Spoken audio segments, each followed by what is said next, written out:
Benar, karena ini kaitannya, benar kata Bang Robi, karena ini kaitannya kan dia bilang kan buku ini terjadi atas support dari suami saya, maka kita mengajak suaminya untuk mensupport juga, kemudian membuktikan ini, jangan asal dengar gitu. Karena kita negara hukum, kenapa hanya Aurel yang mendapatkan hak untuk mendapat keadilan? Robi juga, ini sama loh, sama, bahkan pembunuh sekalipun itu punya hak hukum, hak bela. Kemudian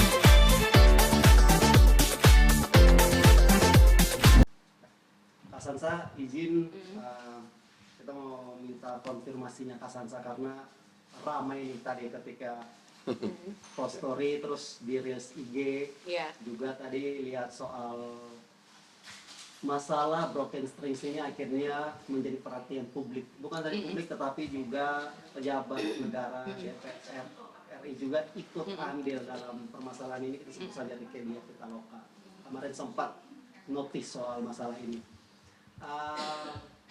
Kakak sendiri akhirnya kita melihat bahwa publik menilai bahwa mencoba untuk menengahi ya sebenarnya ya. Tapi mungkin boleh dong Kak jelasin sedikit mungkin soal motivasi akhirnya Kakak tergerak untuk ikut menyuarakan.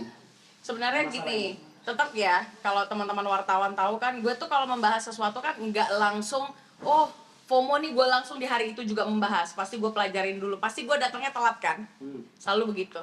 Nah kalau yang mengenai anggota, yang katanya anggota Dewan Rieke Diah Pitaloka itu, menurut gue adalah gue bukan mau jadi yang di tengah di sini, tapi justru gue meminta dia untuk berada di tengah. Karena gini, coba kalian yang memvonis Robi, sudah adakah putusan hukum? Itu dulu. Kalau tidak, kenapa si anggota dewan itu membawa itu ke forum DPR? Mau ngapain? Memangnya si Rieke tahu yang dimaksud itu adalah Robi di dunia nyata? Robi kan, karena dia bilang ini terjadi child grooming dan pelakunya ini masih aja bebas, padahal ini kan udah viral dan benar, no viral no justice. Pertanyaan gue adalah, lu sebagai anggota dewan udah dudukin orang ini berdua belum? Nah makanya di sini gue meminta Rieke Diah Pitaloka untuk mengundang kami, audiensi kami ini rakyat, bukan hanya si Aurel. Bahkan ya, gue nggak tahu ya Aurel ini warga negaranya apa. Tapi yang udah jelas pasti warga negara Indonesia itu ini Robi. Dan dia ini tidak ada catatan hukum, apalagi vonis sampai menyatakan dia ini pelaku dan tersangka gitu.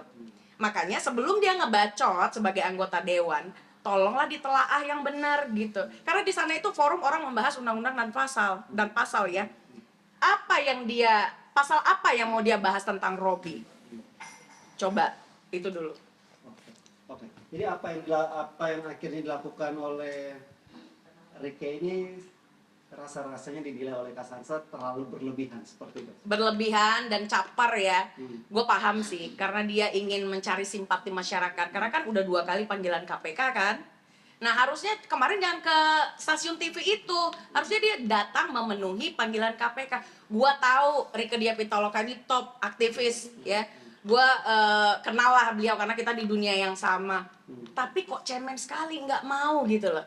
Padahal waktu kemarin dia mengangkat membahas Immanuel Ebenezer itu kan wah kayaknya gimana banget, tapi mana buktinya? Lu aja 2 kali nggak datang, malah ngebahas si broken string ngapain coba?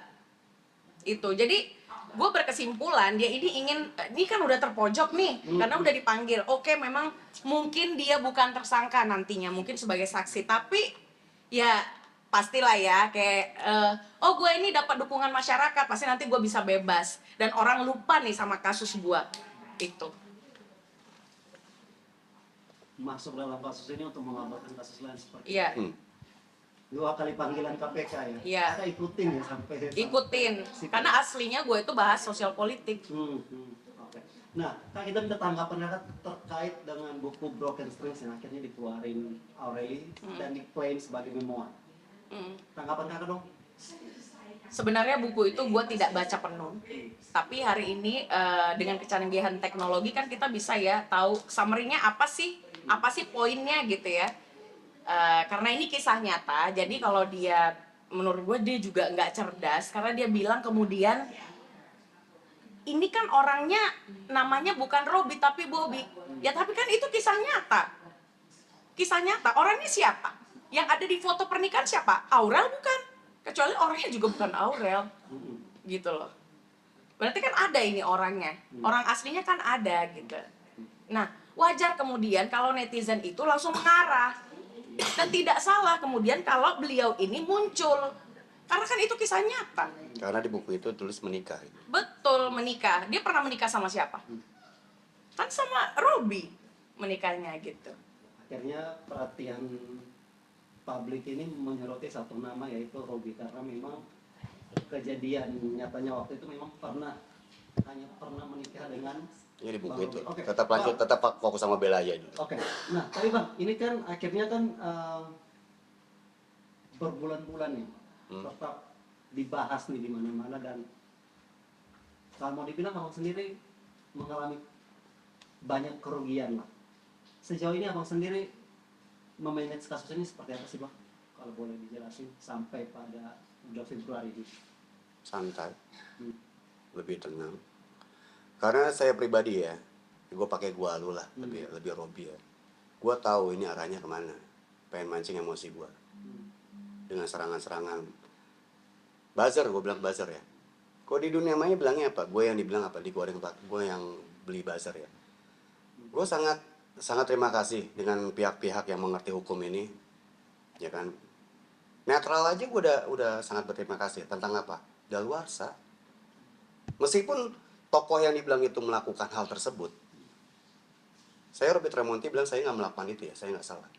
Tapi apabila si tokoh yang dimaksudkan itu Bobby melakukan hal tersebut yang di buku, sudah daluarsa. Bukan kata saya loh, tapi pakar hukum yang bilang, silakan cari. Tadi juga sempat di postingan terakhir kasus satu kita lihat bahwa dari kasus ini Bang Robby siap untuk kejayaan yang lebih serius. Maksudnya apa Bang? Itu kata sarkas aja. Kita dibilang samarkan, ya kalian nilai aja. Soal permasalahan ini. Iya. Nah, kalau orang bilang, lu muncul lu ketar-ketir ya justru tidak ketar-ketir. Makanya kita bilang, kalau mau membuktikan ini, itu kan harus ke jalur yang benar. Kalau dihukum positif, ya nanti ini semua pengacara nih yang nonton. Bahkan Rika juga nonton. Itu nggak bisa berdasarkan asumsi. Ya, nggak bisa asumsi lu ngomong, wah dia ini jahat sama gue. Nggak bisa. Itu harus ada bukti yang konkret. Nanti jangan-jangan malah ini jadi Peggy part 2. Peggy itu kasusnya gue mengawal dari awal sampai akhir, dimana semua orang bilang dia pembunuh, ya enggak? Pada akhirnya apa? Jadi bukan berarti karena viral dan banyaknya dukungan itu benar, belum tentu. Makanya si Aurel suruh panggil ke Indonesia karena TKP-nya ada di Indonesia. Silakan berproses yang benar. Nanti kita saksikan. Masa netizen nggak mau melihat bukti-bukti, sementara bukti kan ada di sini. Itu kan kalau di buku siapa aja bisa nulis. Sangat jelas Aurel Moormans. Anda tuh di Amerika tulis buku. Sedangkan apa? Kejadian semua tentang buku itu di Indonesia. Hukum Daulat RI semua. Ya datang aja lah dengan suami. Ya, laki-laki harus bela istri ya. Kalau bilang yang ngalami kekerasan, jangan pakai narasi. Benar, karena ini kaitannya, benar kata Bang Robby, karena ini kaitannya kan dia bilang kan buku ini terjadi atas support dari suami saya. Maka kita mengajak suaminya untuk mensupport juga, kemudian membuktikan ini. Jangan asal dengar gitu. Karena kita negara hukum. Kenapa hanya Aurel yang mendapatkan hak untuk mendapat keadilan? Robby juga, ini sama loh. Sama, bahkan pembunuh sekalipun itu punya hak hukum, hak bela. Kemudian